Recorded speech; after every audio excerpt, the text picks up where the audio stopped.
Losing time, I'm fading fast. I just wanna make it last. Try to let go of the past. I close my eyes, embrace the blast. Sleepless nights and headache stack. Restlessness to hell.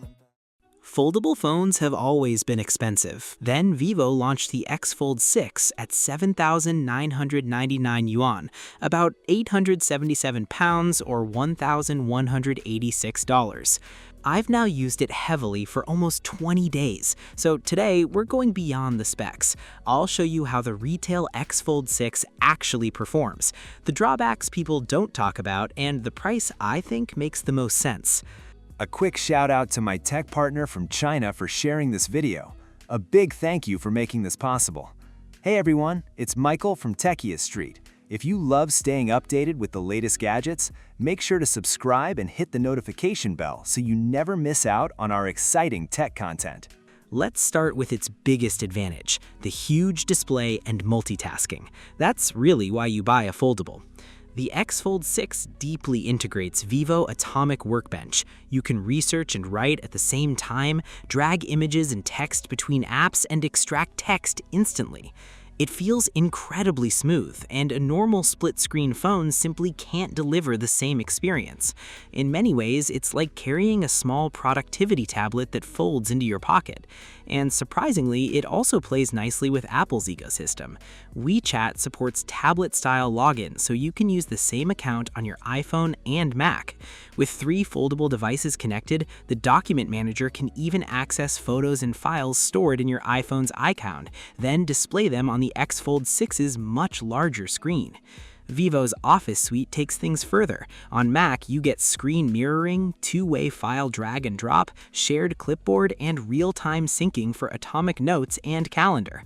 Sign into the same Vivo account on your iPhone, enable dual-device connectivity, and calls, notifications, and even recorded footage can move between devices. There's also two-way location searching, and if you've ever owned 2 phones, you already know how useful that can be. Now let's talk about performance. The X Fold 6 doesn't use the latest Snapdragon flagship. Instead, Vivo went with the Dimensity 9500 Super Edition.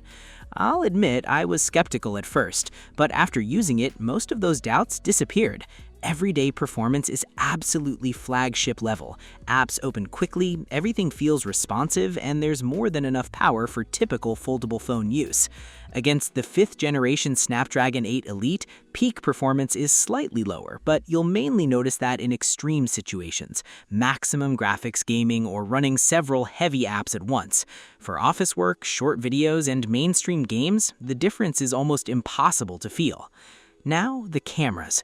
Foldables usually sacrifice some camera hardware because internal space is limited, but the X Fold 6's 60-megapixel camera specifications are among the strongest in this category. The main and telephoto cameras are close to what you'd expect from mainstream flagships at this price.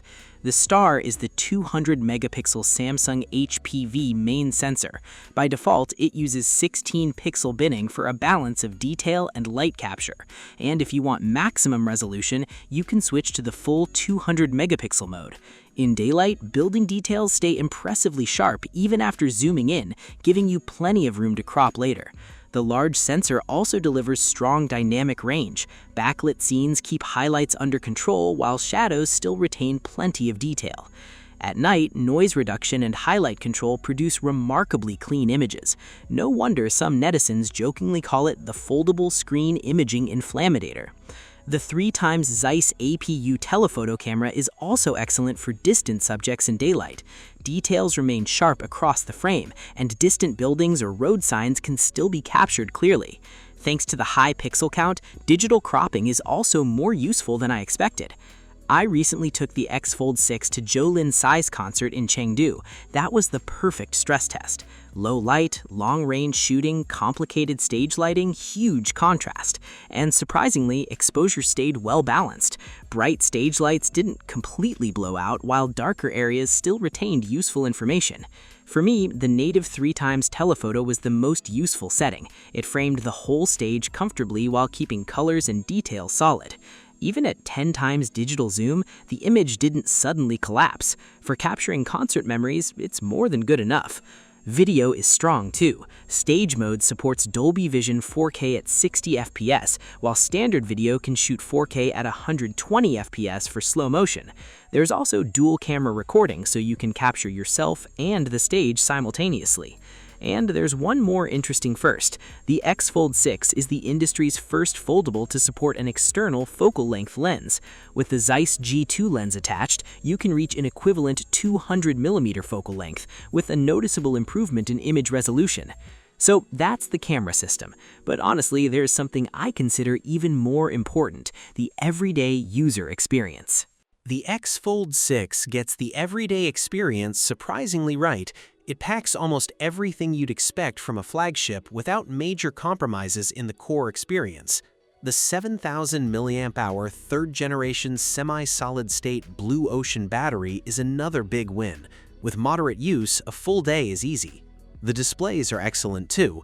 The inner screen uses Samsung's M14 material, while the outer uses BOE's Q11 panel. Brightness and colors are great, and switching between screens feels almost seamless.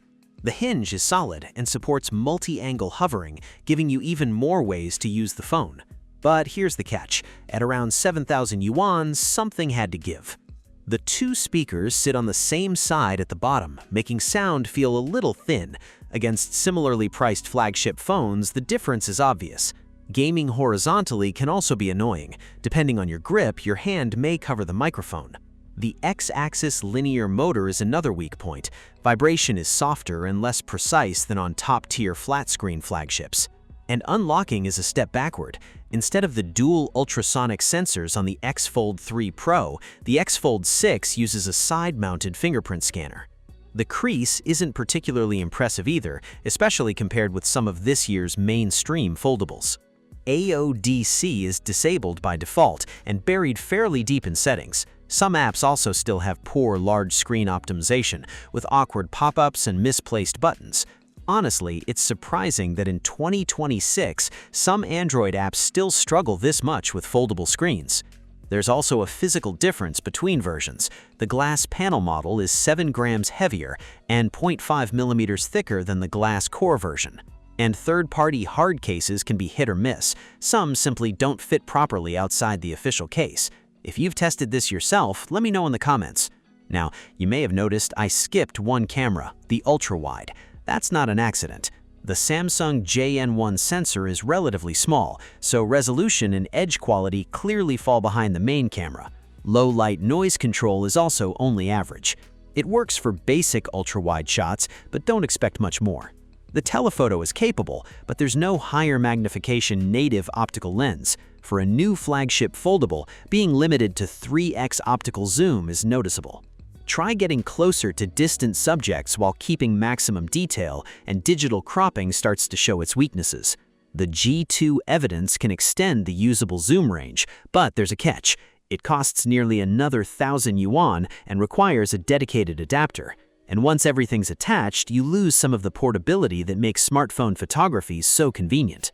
The selfie cameras are another compromise. Both inner and outer screens use 20-megapixel cameras, but video recording tops out at 1080p 30 FPS. For a phone launched at 7,999 yuan, that's hard to call impressive. If you regularly use the front camera for video or video calls, keep this limitation in mind. Now let's talk about RAM and multitasking. My model has 12 GB of RAM and 256 GB of storage. With lighter use, 2 or 3 split-screen setups and several background apps run smoothly. But push it harder, things change. Run 4 apps in split screen, say WeChat, Bilibili, the browser, and Lark, while keeping other audio or video apps running, and the system can start aggressively killing background processes. You may see delayed responses and occasional frame drops. And this matters more on a foldable because multitasking is the whole point. More open apps simply means more memory demand. For watching videos in normal use, 12 GB is fine, but for a foldable built around multitasking, 12 GB is really the minimum. If you constantly run several apps together, I'd strongly recommend the 16 GB version. Finally, is the X Fold 6 actually worth buying? The 12 GB plus 256 GB model launched at 7,999 yuan, but subsidies can bring a brand new unit down to around 7,000 yuan. If your budget is tighter, a nearly new second-hand unit with official warranty is worth considering, especially the orange version. And if you find a better deal, share it in the comments. So, is the X Fold 6 perfect? Absolutely not. Vivo clearly made compromises to control the price, but its camera performance remains one of the strongest among foldables in this range. Battery life and display quality are right where they should be. It doesn't have one killer feature that destroys the competition. But here's the important part. It doesn't have any major deal-breaking flaw either. That's where its real value comes from. At around 7,000 yuan, you get a complete modern foldable without paying several thousand more for a premium model, and you don't have to settle for an older generation foldable just to save money. So if your budget is around 7,000 yuan and you want a foldable that's practical and comfortable enough for everyday use, the X Fold 6 is currently a very safe choice. That's it for this video. Thanks for watching, and I'll see you in the next one. Bye!